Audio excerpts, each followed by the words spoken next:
Battle of the Ranges is basically a long-standing series on my channel where I'll introduce a brand to you and pit two ranges from that brand against one another. This is ultimately to give you an opportunity to see what these ranges are all about and whether they're worthwhile consideration to add into your skincare routine. Right, so I feel like at this point, from my lips to God's ears, I will be working with Neutrogena, be it a collab, be it a skincare edit, be it an ambassador. Maybe I'm working alongside Nomzamo. Yo! Actually, sorry, I just got carried away thinking about it. Just making sure. But anyway, so Neutrogena, like I said, this is the second time I'll be featuring them in this video. But honestly, it's because I believe that they give us affordable products and the ranges seem to cater to the general skincare concerns that people tend to have, and it's also very friendly for people who are starting off into their skincare journey and they're trying to figure out whether they should, you know, buy the whole range or if they're just starting to like meet their skincare concerns. I feel like Neutrogena creates ranges that, you know, seek to, you know, introduce someone in a gentle way. Yeah. Right, so the two ranges I'll be pitting against one another is the Neutrogena Spot Controlling Range and the Neutrogena Bright Boost range. I have a feeling as though I'm going to be stumbling every time I try to say Bright Boost. I have no idea why, so just stick with me. Okay, so in the last video, I pulled up a picture of the product, broke down the ingredients list, and then just gave you a snapshot understanding of what all of that meant. And then at the end, I kind of gave, you know, a comparison of whether this product is a worthwhile inclusion or if it was a bit unnecessary. So that's just the same kind of formula that I'll be following in this video. So I'm going to start off with the Spot Controlling Range. For those of you who might be following me on Instagram, you'll know that I am a massive fan of this range. I mean, once I completed the medical treatment of like my acne, I hopped onto this range and I even tried to abandon it at some point, trying out other things, and they just didn't give what this range gave. So I'm really nervous and excited though to see how it will fare against the Bright Boost range, because it basically is like the girlies that are giving us generally what we always want in a skincare routine and in ranges and in products. But like, it's two different ranges. So what is the tea? What is your point? I'm excited. Ooh, I'm even salivating. I'm salivating. Right, so I'm going to start off with the Spot Controlling Range, which consists of 4 products, and they are the cleanser, the 2-in-1 wash and mask, the facial scrub, and the moisturizer. The active ingredient of this range is salicylic acid. So I'm just going to draw up to the screen a breakdown of what salicylic acid is, but just a brief snapshot. It is a chemical exfoliant which goes right into the pores to make sure that it cleans out any kind of, you know, dead skin cells or bacteria that may necessarily trigger another breakout, and it goes so far as to even prevent further breakouts from occurring. Okay, so the first product is the cleanser. Let me just actually bring it up here. So it is the Spot Controlling Facial Wash. This is what it looks like, and as you can tell, I use it a lot. So what I really like about this specific cleanser is that it lathers into a really thick formula, and so when you use it onto your skin for that 60-second, you know, wash time, you really are assured that you're getting a good cleanse, and it's also not too harsh on the skin because the formula does the job. You don't even need to put a lot of pressure onto your face while you like cleansing your face in those tiny circular motions. So it's really great. But one thing I also must just warn you about Neutrogena, the skincare product, is that they are quite thin. The next product is the moisturizer. It is an oil-free formula. It is really lightweight. It smells, like I said, it has like a citrusy smell, and I really like it because it also has salicylic acid. It is also quite cooling on the face. So even if you do have like new spots and a breakout occurring, the cooling formula in this moisturizer really helps from that inflammation from, you know, continuing. It even so much as limits it so that it doesn't get, you know, really abrasive, because inflammation means that you're more likely to have a bigger scar. So I really like that it is it's got some like cooling properties. If I'm not mistaken, please do not shout at me for squinting. It's got aloe vera, and aloe vera is really great for treating inflammation on the skin. The next product, and this is my favorite mask of all time, it is a 2-in-1 wash and mask. And so what they say is that this specific product is formulated for you to use almost every single, it's daily use friendly, but because there are these fine tiny granules, over and above the fact that it has salicylic acid, which is a chemical exfoliant, you're going to be physically exfoliating your skin. So I would genuinely encourage you not to use this particular product every single day, maybe 2 and pushing it 3 times a week, but it's also really great. Like I said, aloe vera is also one of the key ingredients over and above salicylic acid in this wash mask. And so when it comes to treating that inflammation that the skin might feel, but also making sure that the pores aren't exaggerated, this is a really great product. I preferably use it for its masking properties, so letting it sit on the skin for 5 minutes. I will insert a picture of me basically using it every single week. Yeah, so, and also tip it, I mask my face once a week. That's enough, especially because, like I said, I use this product, I use this entire range every single day. So I'm gently exfoliating my face every single day. So there's no need for me to, you know, exaggerate the exfoliation and treatment properties of my skin more than once a week with this product. And then the fourth and final product of the range, they're all just like on my lap, is the facial scrub. And what I like about this facial scrub is that it also has glycerine. It also serves as a great agent by ensuring that the moisture that is on your face is sealed gently over. However, this doesn't mean that you mustn't go on to tone and moisturize your face and then obviously apply sunscreen, because that is the only important step in your skincare routine. So my overall thoughts of this specific range is that it is giving me my money's worth in terms of product payoff. All these products, I mean, the cleanser lasts me a good 1.5 months, and I use 1 pump and I use it twice a day. I really like it. I use the mask, like I said, once a week. So imagine in a month I'm using it 4 times, and I'm really happy with that. So in terms of product payoff, you really are getting your money's worth, and they are actually geared towards treating and preventing further breakouts. So I really like that about this range. The scrub, like I said, because I use it once a week, I have it for at most maybe 2 months, 3 months at best. But the moisturizer, I use it every single day, twice a day. It doesn't have SPF, and that is my only qualm about this range, is that it doesn't have any SPF.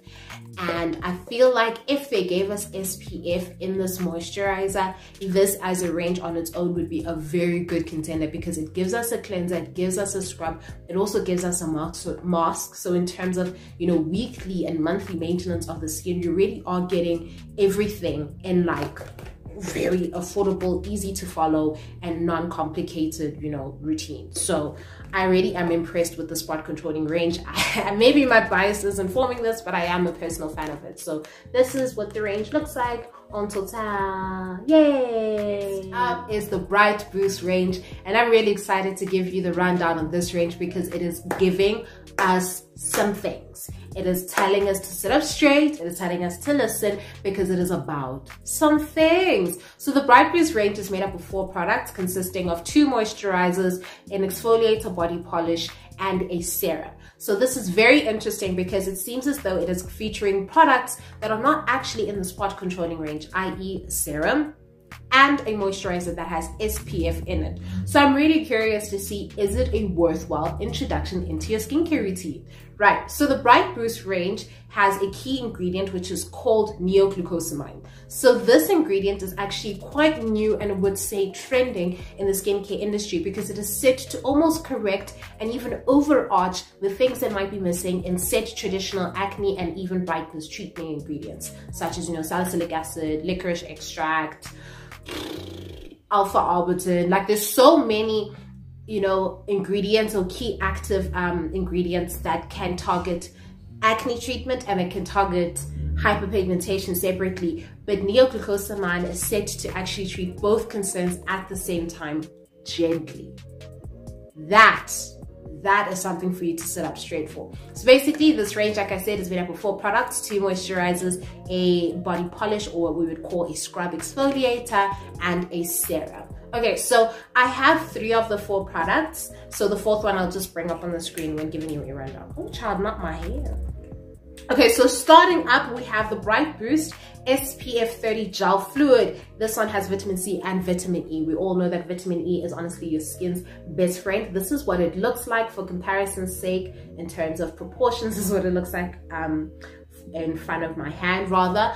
I have been using this Bright Boost range for the past week, so this week that you're seeing this video like be uploaded by, and I find it interesting because it's quite a light, almost watery, I wouldn't say watery, but it's not as thick of a formula compared to the moisturizer from the spot controlling range. It is oil free, and because it has vitamin C and vitamin E, those are very much the key ingredients that make you realize, okay, so we're going to be brightening the skin, and obviously they've got neoglucosamine. I really like it, and what is honestly the winning point, or rather the point for you to be like, oh shit, she's saying things, is that it has SPF, and if I'm not mistaken, SPF 30. And personally for me, when it comes to any skincare products, if it says that it has SPF, I don't want SPF 5 or 10, I need 30 plus. So the fact that it has SPF 30 is really great. But what I found a bit interesting when I was reading the box was that they say that when you're using this moisturizer, that you should make sure that you use sunscreen. So I was just wondering, over and above the SPF that is included in the sunscreen, should you then go buy your separate one? If that's the case, and generally that is my pattern, and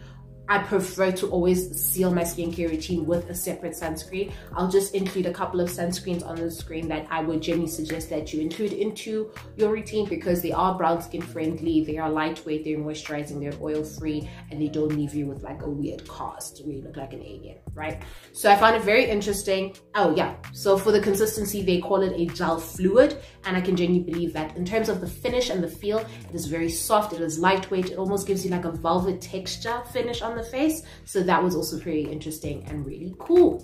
And then moving along, they're like on my lap. And then we have the serum. I was really excited to get my hands on the serum. So this is what it looks like for comparison's sake. And when you take off the lid, it has like a pump nozzle, right? And it is, in terms of its consistency, it is also what they call a, they haven't actually identified like a texture name for it, but it is very watery. And what I like about this serum is that it gives a velvet finish on the skin. Honestly, just for reference sake, this is what it looks like in terms of consistency. Is what it looks like. I'm sure you can see it running down my hand, and it's really nice. It has like almost a scent. I would call it like a rose petal kind of scent, but also does have a bit of citrus underlining, and I'm assuming that's from the vitamin C that they're just trying to, you know, amp up that the fragrance rather of it. It has such a smooth velvet finish on the skin, and I really like that. Key ingredients here over and above the neoglucosamine is sorry, I have it here. I think it's vitamin C also. So what is really interesting about this range is that vitamin C is such an amazing agent for treating hyperpigmentation, but neoglucosamine, yeah.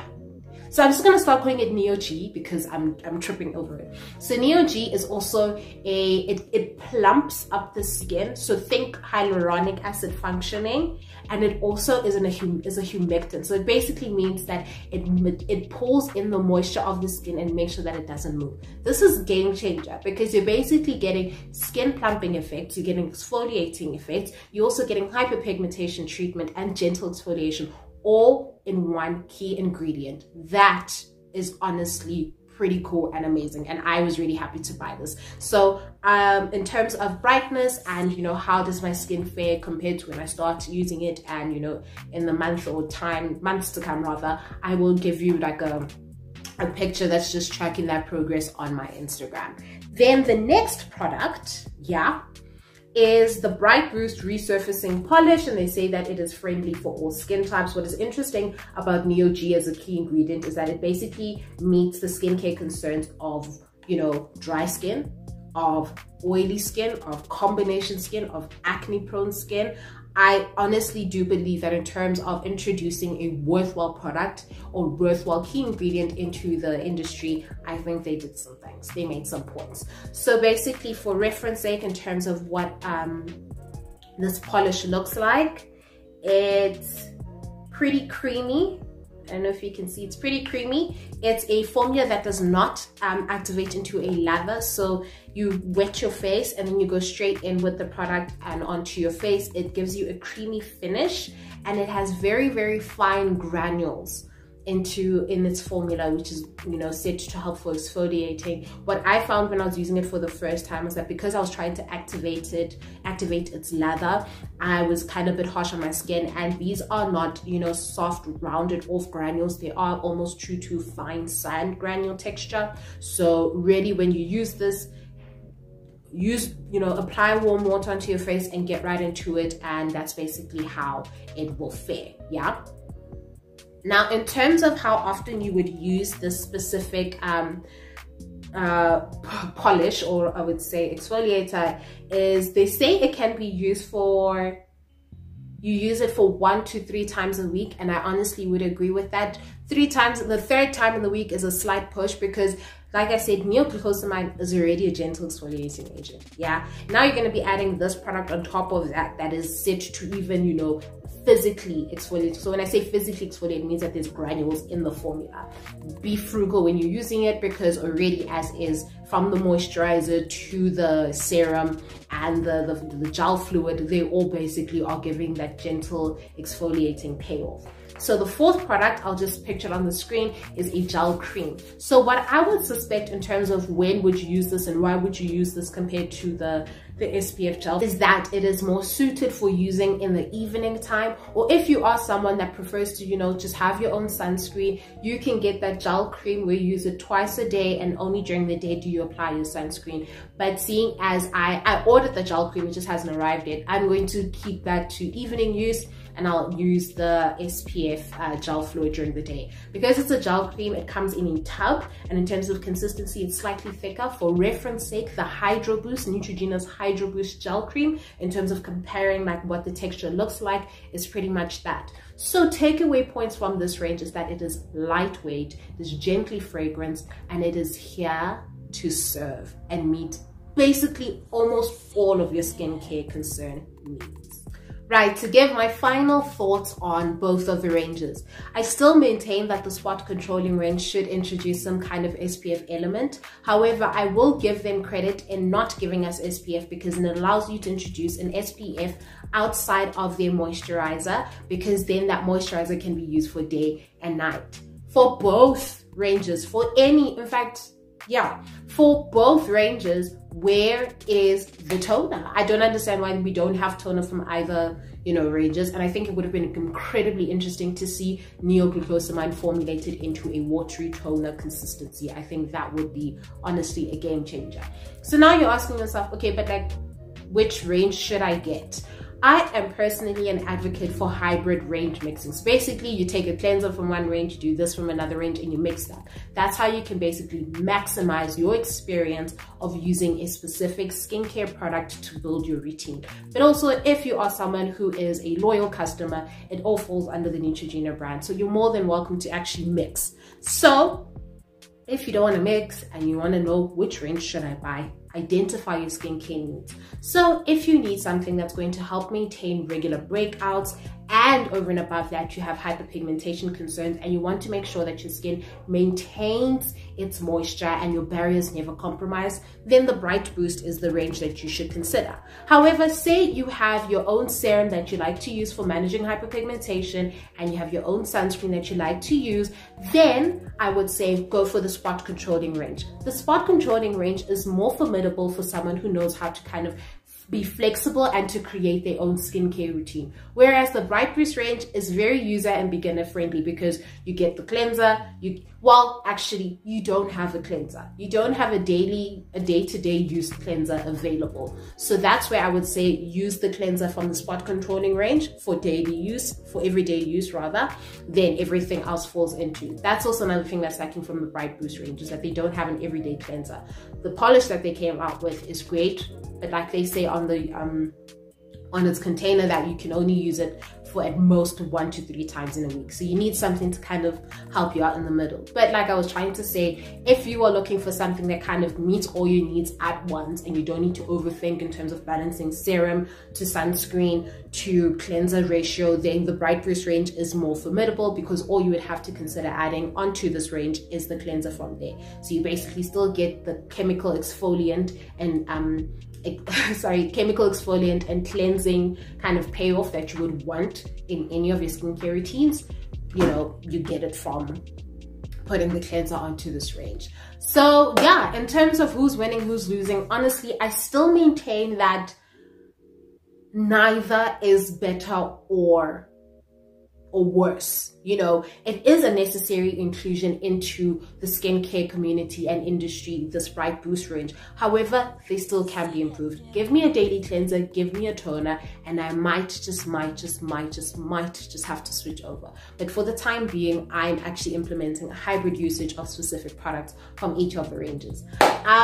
This is basically my 2 cents on the respective ranges, and this concludes Battle of the Ranges. I'm really excited for having introduced this video to you. As soon as I saw that they had launched the Bright Boost range, I knew that I had to put it against my all-time favorite. I hope this has helped inform what you need to look out for when looking at the specific products. Don't be motivated by cloud purchasing and trends, rather have a better understanding of what each product and said range has to offer. I hope that you found this video useful. If you have any further questions, comments, queries, please don't hesitate to just put them in the comment box, because maybe someone else might be thinking the same thing and you just, you know, articulated in a way that they couldn't. Or if you don't want to be during the people, you can happily send me a message on any of my social media platforms and I will happily engage. So yeah, I'll see you. Shout out. Yeah, I don't know how to wrap up my video. I wish you knew how many takes this video took, how many disruptions I had, how actually I'm just really glad that we're able to get to the end of this video. Thank you so much for tuning in, and I'll see you all very soon with the in-depth review of the Bright Boost range, where we can actually track some before and after images and content. Yeah, that's me for this week, and I'll see you very soon. Goodbye.